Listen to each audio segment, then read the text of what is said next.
김영훈의 질병백과를 시작하겠습니다. 오늘의 주제는 자폐 스펙트럼 장애 ASD, 아이들의 독특한 언어 발달, 초기 증상과 의미입니다. 자폐 스펙트럼 장애 ASD, 아이들의 언어 발달은 단순히 또래보다 느린 것이 아닙니다. 아이들은 일반적인 아이들과는 전혀 다른 언어 처리 방식, 게슈탈트 언어 발달을 거치며 세상을 이해하고 소통하는 방법을 배웁니다. 과거에는 무의미한 증상으로 여겨졌던 행동들이 현대 언어병리학에서는 아이가 세상과 연결되기 위해 고군분투하는 나름의 소통 방식으로 재평가되고 있습니다. 반향어나 통문장 발화는 아이가 침묵하는 대신 세상과 소통하기 위해 던지는 자신만의 언어입니다. 1번, 비전형적인 온가리와 로봇 말투, 운율과 음성의 차이입니다. 일반적인 아이들은 말을 떼기 전부터 부모의 억양을 흉내내며 리듬감 있는 온가리를 합니다. 반면 ASD 아이들은 온가리의 시작 시기가 3에서 5세경으로 매우 늦거나 그 형태가 다르게 나타납니다. 단조로운 억양, 운율결함, 감정이 실리지 않은 기계적인 톤 혹은 억양이 없는 로봇 말투를 사용하는 경우가 많습니다. 이는 지능이나 어휘력이 높은 ASDI에게서도 흔히 관찰됩니다. 비전형적인 목소리 톤, 상황에 맞지 않게 음정이 지나치게 높거나 음폭이 좁고 쉰소리나 콧소리가 과하게 섞인 독특한 음색을 띠기도 합니다. 반면 발음 조음 능력 자체는 다른 언어 기술에 비해 비교적 명확하고 우수한 편입니다. 2. 반향어 에코랄리아, 의미 없는 앵무새가 아닌 소통의 징검다리입니다.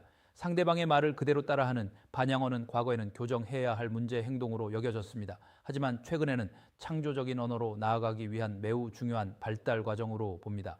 단어 하나하나를 조립해서 문장을 만드는 분석적 언어 발달. 일반 아이들과 달리 ASD 아이들은 문장 전체를 하나의 덩어리로 통째로 외우는 특성, 통합적 사고이 있습니다. 반향어는 그 과정에서 나타나는 자연스러운 현상이며 상황에 따라 다양한 기능을 가집니다. 감정 조절 및 자기 자극, 뜻을 모른 채 혼자 중얼거리는 경우 불안을 낮추거나 감정이 고조되었을 때 스스로를 진정시키는 목적일 수 있습니다.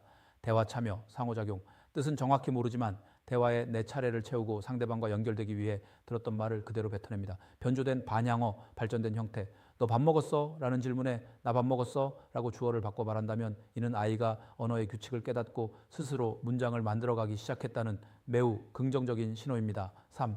통문장, 자이언트 워즈과 상황에 안 맞는 툭 튀어나오는 단어입니다. 통문장, 게슈탈트 언어. 이게 뭐야 난 몰라처럼 여러 단어가 합쳐진 문장을 마치 하나의 단어 자이언트 워드처럼 덩어리째 사용하는 현상입니다. 개별 단어의 뜻을 이해하고 조합한 것이 아니라 특정 상황의 분위기나 소리를 통째로 입력하여 출력하는 것입니다. 팝업 단어, 툭 튀어나오는 단어, 공을 가지고 놀면서 갑자기 개라고 외치거나 치과 의자에 앉으며 안녕이라고 말하는 식입니다. 외부 자극 없이 자동 반사적으로 튀어나오며 종종 아이가 스트레스를 받거나 특정 기억이 연상되었을 때 나타납니다. 보통 몇 주 지속되다 사라지곤 합니다. 4번, 가장 확실한 경고 신호, 언어 퇴행, 랭귀지 레그레션, 잘 발달하던 언어와 소통 기술이 특정 시기에 갑자기 혹은 서서히 사라지는 현상입니다.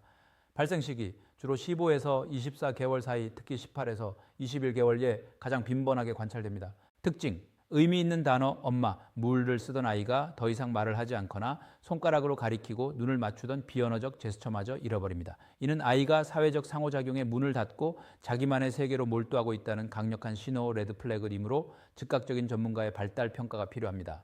32개월 언어 지연이 있는 자폐에 대하여 말씀드리겠습니다.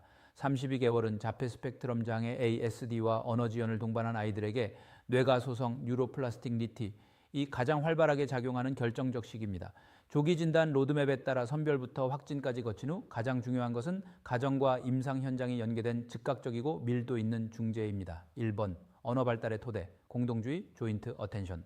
형성 자폐 성향이 있는 아이들의 언어 지연은 단순한 발성기관의 문제가 아니라 타인과 관심사를 공유하는 공동주의과의 결함에서 출발합니다. 관심사 따라가기, 아이가 억지로 부모를 보게 하는 대신 아이가 푹 빠져 있는 장난감이나 시각적 자극에 부모가 먼저 다가가 함께 몰입하며 상호작용의 물꼬를 터야 합니다.